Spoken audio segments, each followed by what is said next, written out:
Before we get into the video, could everyone please subscribe to my Endless Diary Tales channel? Thank you so much. The system required me to conquer the female lead, a person who from childhood possessed the ability to read minds. Growing up to become cold, ruthless, gloomy, and unapproachable made me think for a moment. I chose to enter the world when the female lead was just 1 year old. The system's face darkened. From today onwards, I would become her guardian, teaching her how to behave, how to be a person who respects men, loves life, and is considerate. I maintained a calm expression. Excellent conquest starts from education. The system was persuaded by me. You're right, that's true. That day, snow fell heavily. I held the 1-year-old female lead abandoned at the hospital. 6 years later, in the orphanage I established, she asked me, "Director, what is conquer?" I patted her head. "It means I will help you feel the care and warmth from this world." Snow Lily, 7 years old, her eyes sparkling brightly, was so happy she spun around. Lily loves Director too. Beside her were her future subordinates, partners, enemies, and the female lead's white moonlight, all surrounding me, clamoring, "We love Director the most." The system said, "The female lead's affection level has not reached maximum. Mission incomplete. Can you work like this?" After dying suddenly, I was forced to bind with the system and accept a conquest mission. The system transferred to me the original content. Cold girl perspective, Ice Queen. In the data I sank into thought. She was being trampled by people, her whole body covered in wounds, her eyes filled with a lifeless gray, truly seeming detached from this world. The system seriously said, "When you enter the world you can bring her home, but at this time she is working outside, being oppressed in every way. She probably won't trust you. Therefore you need to use love to melt her heart. In addition, she has a childhood sweetheart from a young age who is her white moonlight. According to analysis, after they reunite, there will be misunderstandings between them." I interrupted her. "How old is she?" She looked only around 10 years old. The system hesitated slightly. "This is a photo of her at 14 years old. Why does she have to work outside?" I frowned. "At this age she should be in school, shouldn't she?" The system replied, "She has no money, she had to drop out of school. Compulsory education is until 19 years. The orphanage also has to worry about her tuition fees. The orphanage does not meet standards." The system was flustered by me. "Is that so? It seems the system in this area is also incomplete." I pondered for a moment. "Let me into this world. I've thought of a way to do it." The system cheered up. "So which time point do you want to choose? When she is 14 years old and being scolded by customers, or when she is 18 years old and unconscious in the alley, or when she is 23 years old?" I said, "Of course when she is 1 year old." The system replied, "When Snow Lily was just born she was weak. Her father died early, her mother died in difficult childbirth, and distant relatives abandoned her when she was 1 year old. That day was a cold winter with heavy snow. Snow Lily had a high fever, losing part of her hearing. But she possessed the female lead's special ability to read minds. From that day on, her world became strangely silent. However, malice from the world still flooded in. I stood in front of the hospital gate, looking at the baby sleeping soundly in my arms. Without any hesitation I said, "If I have to conquer, give me some extra benefits. For example, money. Otherwise, the female lead will starve to death. Is that okay?" After giving me extra benefits, the system worriedly asked me for the 13th time, "Or should I take you to 10 years later? Being human, one shouldn't be too inhumane." I shook my finger. "I am 22 years old now. Conquering from 1 year old is completely fine. 18 years old is not okay. 16 years old is also not okay. 11 years old is even less okay." The system said, "She is being protected under the light of justice and law." The system was a little flustered for a moment, not knowing what to say. "Let's go," I said. "There are many things to do. For example, I should check what documents are needed if I want to open or take over an orphanage. The blessed orphanage where Snow Lily used to be is really risky in management, but it's okay. I can help reform it." I wrapped the scarf tighter around the baby, then carried her into the hospital. Hopefully it's not too late. Now her hearing can still be cured. "System, help me with identity papers. take Snowlie to the hospital for examination and treatment, and then take over the Blessed Orphanage. The Blessed Orphanage looked quite dilapidated. This orphanage has been closed for many years, with no children and no staff. Only this year has it been temporarily taken over. Everything is very chaotic, completely ruined. Previously, I worked at an orphanage, so this process I am very familiar with. Not to mention, there is assistance from the system. Snowlie was an abandoned child. After the hospital, they transferred her to the police.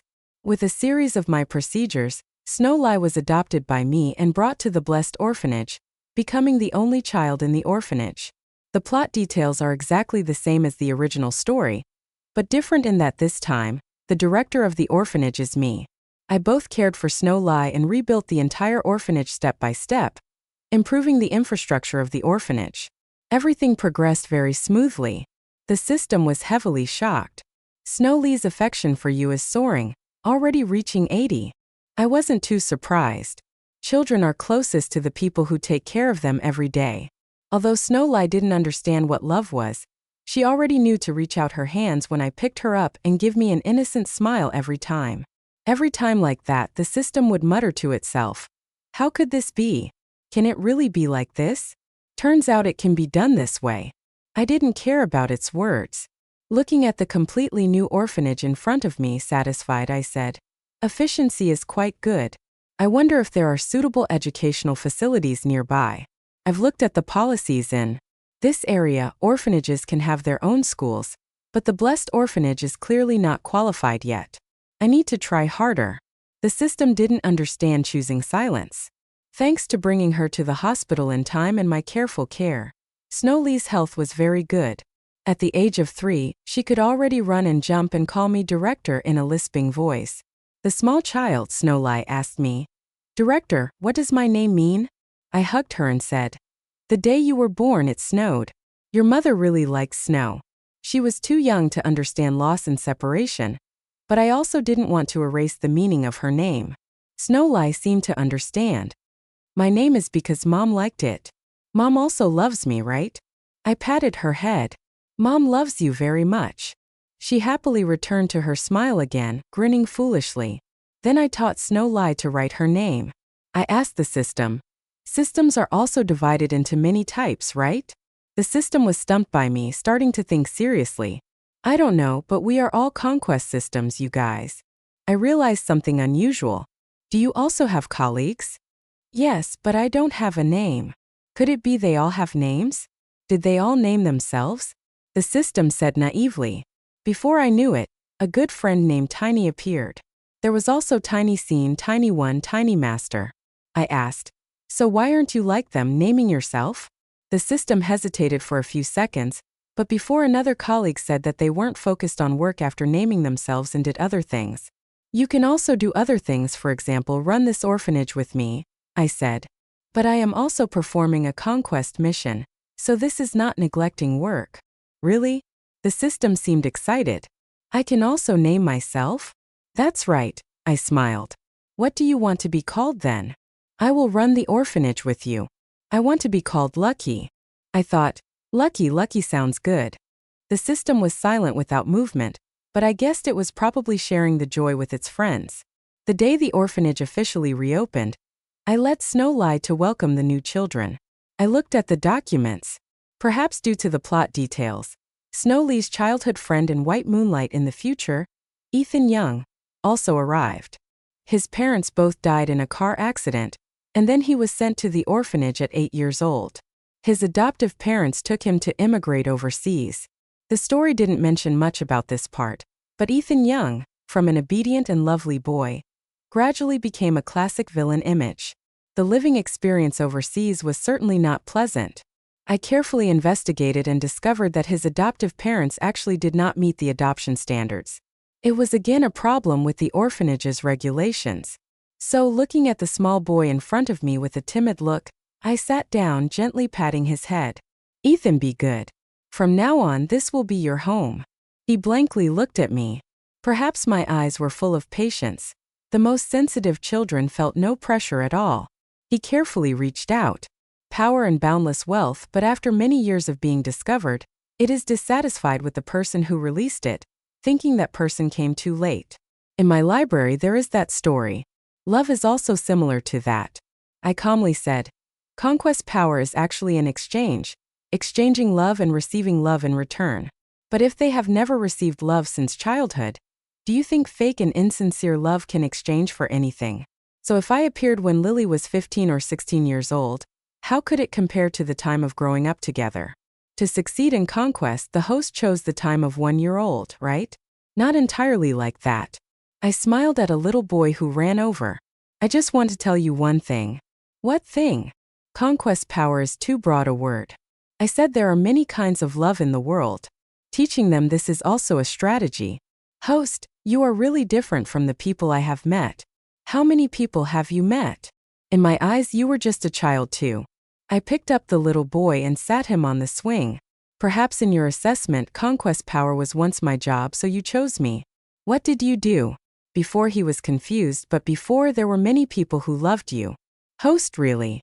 I had hesitated, softly laughing. I used to do special education work. I am truly the oddball of the young family. My sisters all have great ambitions, one taking over the company, one shining in the arts field. Only I plunged into a small town to teach. A few years later, I returned to work as a teacher at a special school, and finally opened an orphanage myself. Most orphans are not healthy children. They often have physical or mental defects. Initially, when my family came to visit, they were always frightened by the wounds on my body. They also asked me many times, Vera, are you crazy? Outsiders could understand even less. The young family's children living in luxury since childhood wondered why there was someone like Vera, completely without any noble temperament.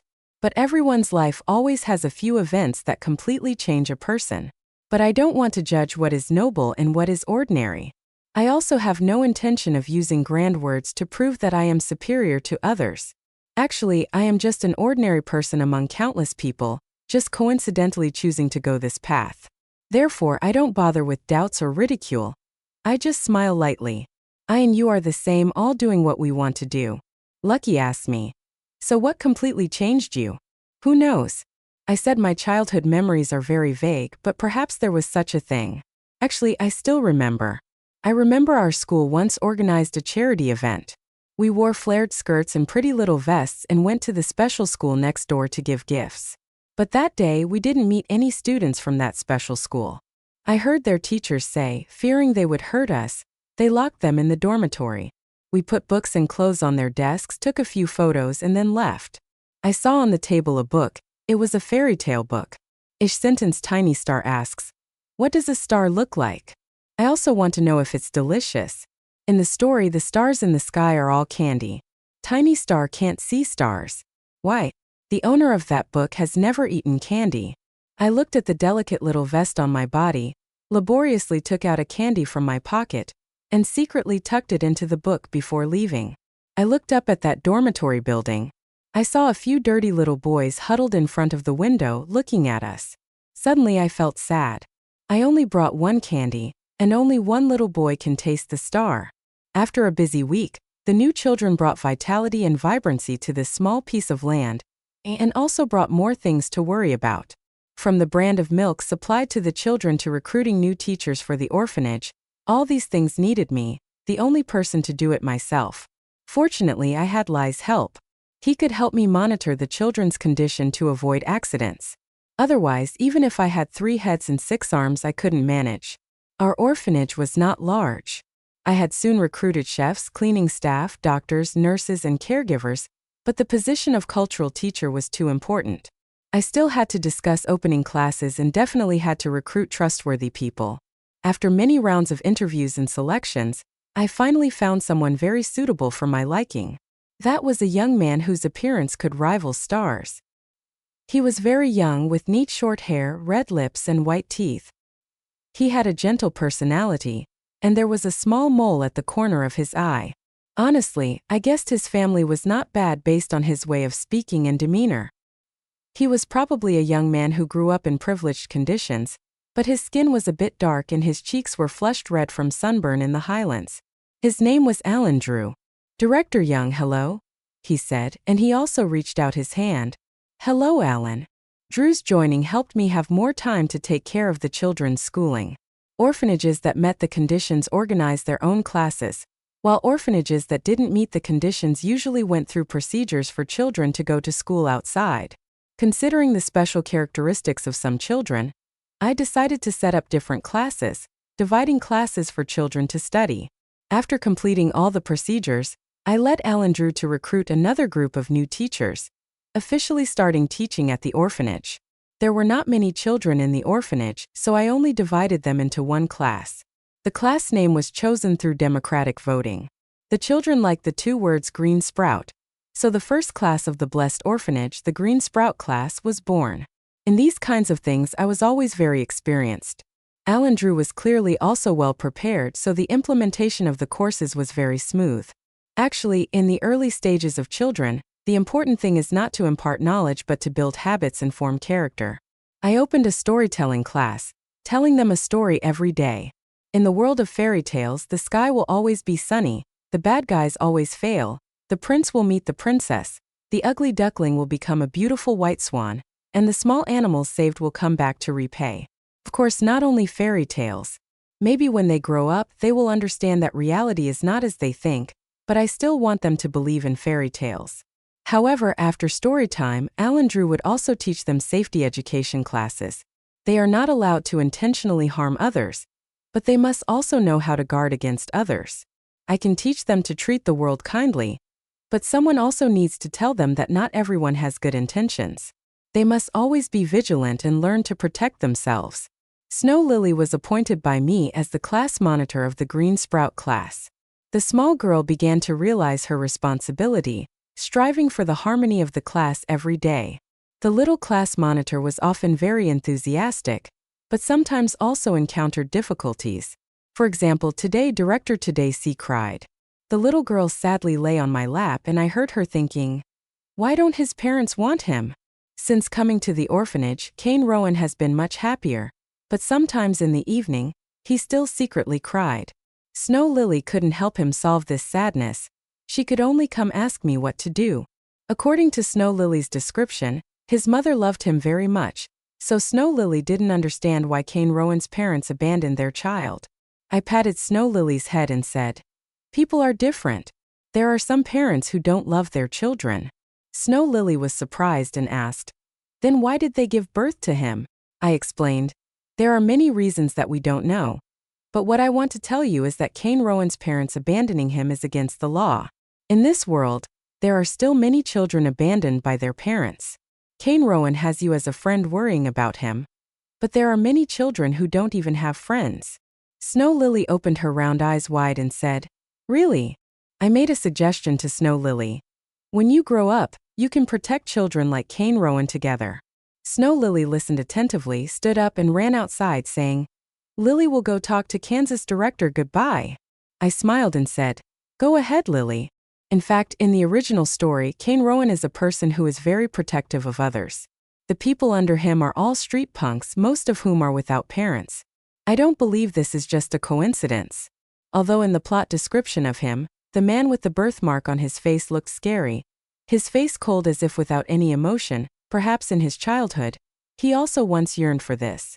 People say that the things a person does when they grow up are to compensate for the psychological deficiencies in childhood.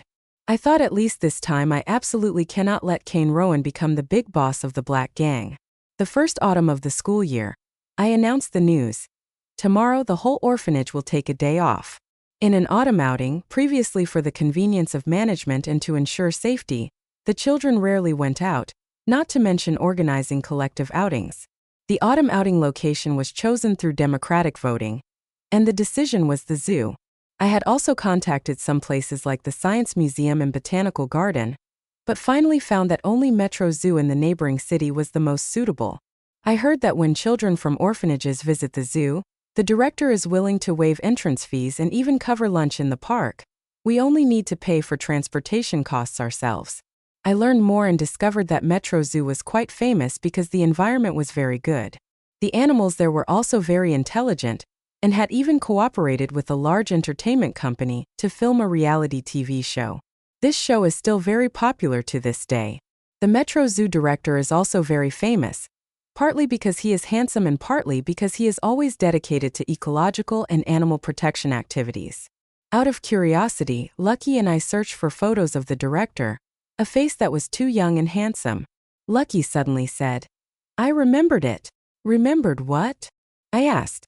Lucky replied, "I once heard friends say that when naming themselves, not all our intelligence systems are like us. There was once someone named Tiny Hero.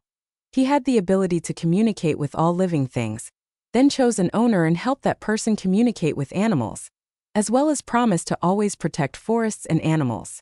I looked at the name of the zoo director and realized he is the successor of Tiny Hero. Lucky sounded very happy to meet a colleague. "You will meet more colleagues later," I smiled.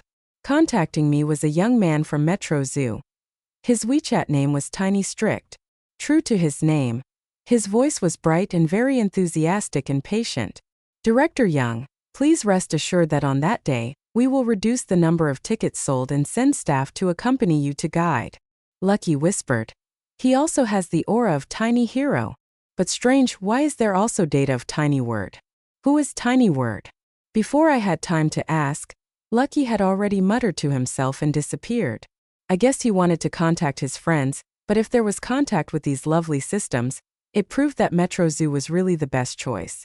I replied to Tiny Strict, "Thank you all." Tiny Strict sent back a smiley face emoji. "You're welcome." The outing plan made every child in the orphanage excited. Non-stop, every day they chattered about the animals they wanted to see. Alan Drew worried again and again, reminding them about safety. He also meticulously prepared cooling towels and flags for the outing.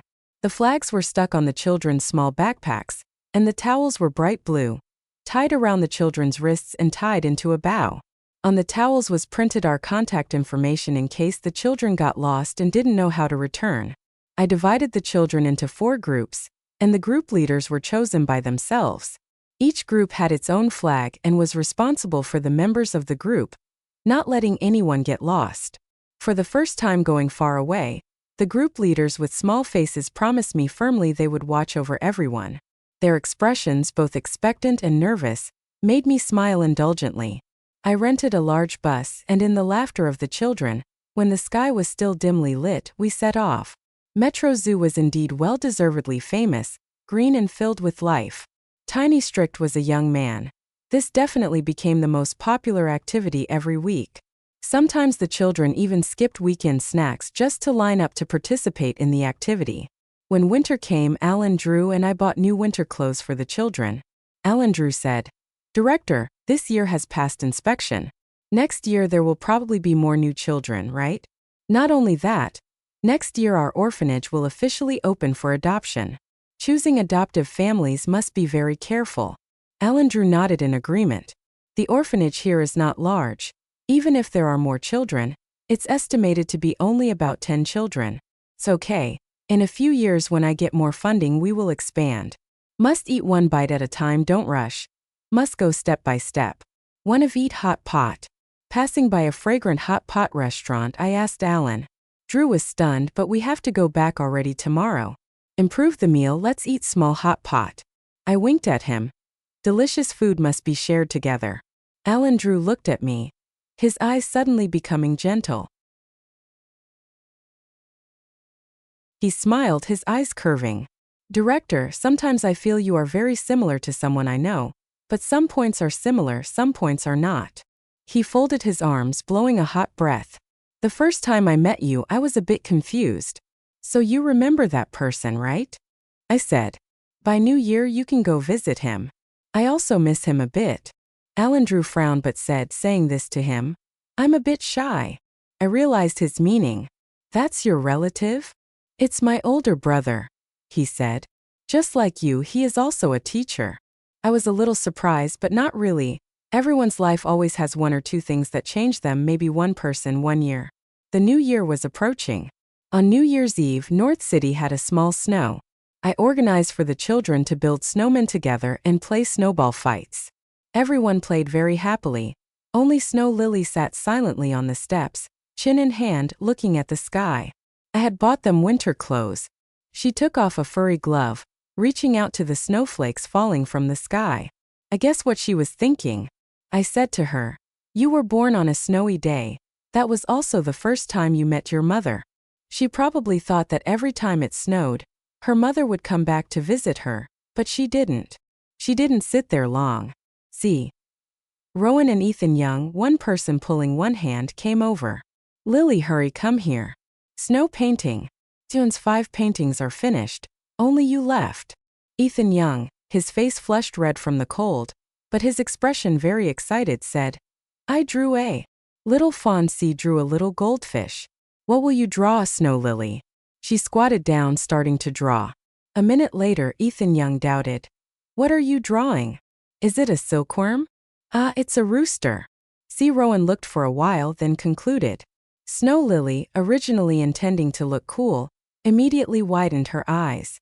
No, this is a red-crowned crane. It's a crane. I was dragged back by the children to judge, trying hard to hold back laughter. Correct, it is a crane. Snow Lily frowned. Director, in your heart, you definitely think it looks like a ball of yarn with 2 chopsticks stuck in it.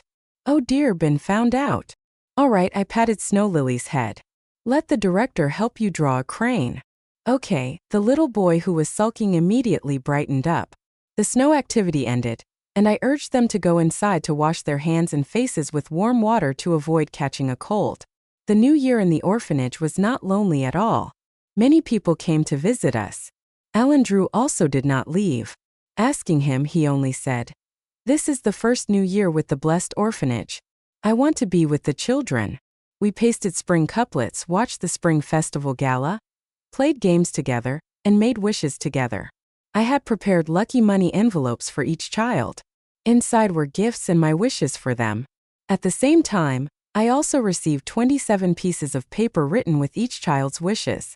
The children were too young. At 9 p.m., I already urged them to go to bed, then returned to the office to work. Near midnight, my shoulders and neck were a bit sore. Intending to massage myself, a warm current spread, dispelling fatigue. Director Young, you paused. So comfortable. Host, you said only 5 minutes left until New Year. That's right, I replied. Time passes so quickly. I put down my pen, silently looking at the snow falling outside the window. Then I stood up, went to the children's bedroom, and tucked them in one by one. Happy New Year. Lucky. Happy New Year, Snow Lily. When the children were 7 years old, I took them to the elementary school next door. In the past 2 years, the orphanage had been expanded once, with new children coming in and also children being adopted. But the 3 oldest were still them. Snow Lily and Ethan Young were very popular. Many families wanted to adopt the 2 children. Among them were families with good conditions, but both children did not want to leave. Snow Lily said, Lily is still the class monitor of the Green Sprout class. Can't leave. Ethan Young also said, if Ethan leaves, what about Kane and little Ha? On the first day of school, when the children came out of the school, I keenly noticed that Ethan Young and Snow Lily looked sad. On the contrary, Kane Rowan looked very calm and obedient, greeting me. Director. The children saw me standing and waiting in front of the school gate. Snow Lily and Ethan Young were surprised, then rushed towards me. Director, why did you come here? I realized they were trying to hide their mood, so I also didn't ask more. You children are still small. If the director is free, of course we'll pick you up and drop you off. Director is the best. Ethan Young hugged my arm today. There are cola chicken wings, right? I took his small hand. Every school opening there is this dish. How could there not be? Ethan Young cheered, hugging me tightly. Snow Lily and C. Rowan followed behind, looking at me with expectant eyes. There are also sweet and sour pork ribs and breaded fish. I used my free hand to pat the 2 children's heads. How could I be missing the dishes you like? C. Rowan was more reserved, smiling lightly, while Snow Lily looked up, giving me a radiant smile. That brightness was completely different from the photos in my memory. I paused, then smiled lightly, relieved. Anyway, they were changing for the better. This was a late afternoon at the orphanage. After finishing work, I wondered if I should find Kane Rowan to ask about today's matter. Just stepping out of the office, I heard voices from the back garden. It's okay. I walked towards the garden and saw the 3 children sitting along the slide. Ethan Young and Snow Lily looked dejected.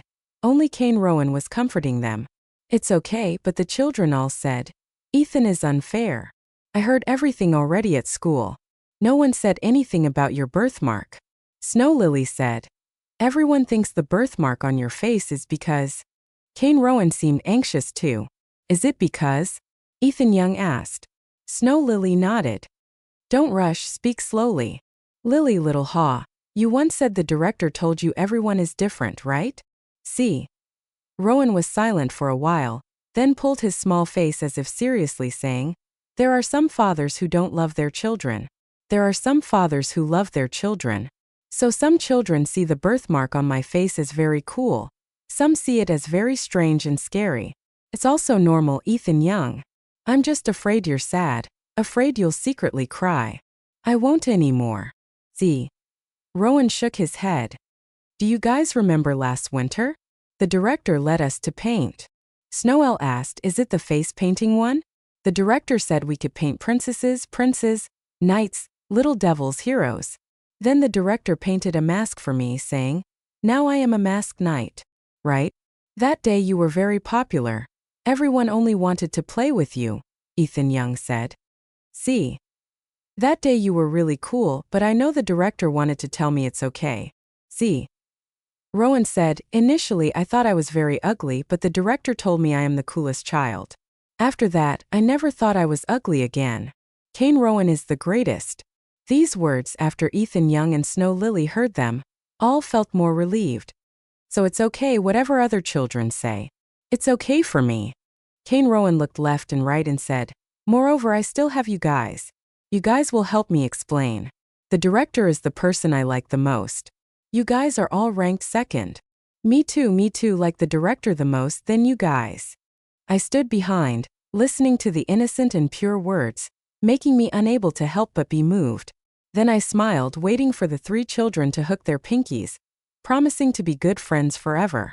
I lightly coughed once, then stepped into the garden. The director caught all the children panicking, standing up straight, obediently bowing their heads. But I didn't blame them. I only led them back to the dormitory before guiding them into the room. I squatted down patiently, saying, no matter what happens, you can tell me. You can solve it yourselves, but if you can't solve it, the director will help. Seeing I didn't blame them for not sleeping and secretly going to the garden to play, Snow Lily relaxed her tense face, responding. The female lead's affection had already reached maximum. Suddenly Lucky excitedly shouted, mission complete. It was also at that moment Snow Lily softly asked, director, what does conquer mean? I was stunned, remembering Little Hawk and readied minds. He will know why I came to his side. From the beginning I accepted a mission named Conquer. But it's okay. I gently said. It means I want to help you feel the care and love of this world. What I want to teach you is the thousands of kinds of love in the world, things that, like you, many children in the orphanage lack. I want to tell you spring will come. You children who are abandoned in corners of the world also have the right to enjoy sunlight, rain, and wind. There will be birds perching by your window, singing for you. You will meet your happiness and have a bright and brilliant future. Spring has asked me to send these words to you. The fairy tales in this world are all diverse, Little Hawk. I hope you can grow up safely and healthily. That has nothing to do with my conquest mission, just simply because you, like so many children I have cared for, I see in your eyes the traces of stars. This time I don't just have one candy.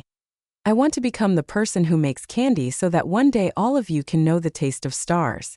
Snow Lily seemed to understand somewhat but still hugged me. Lily loves director too. I patted the little girl's head. It's okay because you have understood the meaning of love. You understand that there are thousands of kinds of love in the world, so you will not easily hurt any kind of love. Ethan Young and C. Rowan also gently hugged me. Ethan loves director too. Kane loves director too. Their words echoed in the dormitory in the darkness. Every pair of small eyes gradually opened. Alan Drew, just about to leave, was pulled back by a small hand. Ethan likes director, a little boy softly said. But Ethan also likes teacher Alan. Ethan also likes director and teacher Alan. The people Ethan likes are still many. There is also Aunt Lucy who cooks, Uncle Tran at the gate, and Sister Winnie who comes to visit us every month, and Sister Iris who gave us clothes last time. Alan Drew, who had just told the children to sleep, was being hugged by a group of children looking towards the door where a person was also being hugged tightly. He smiled helplessly but gently. With great difficulty, he managed to coax the children who were chattering their love back to sleep. Alan, Drew and I closed the dormitory.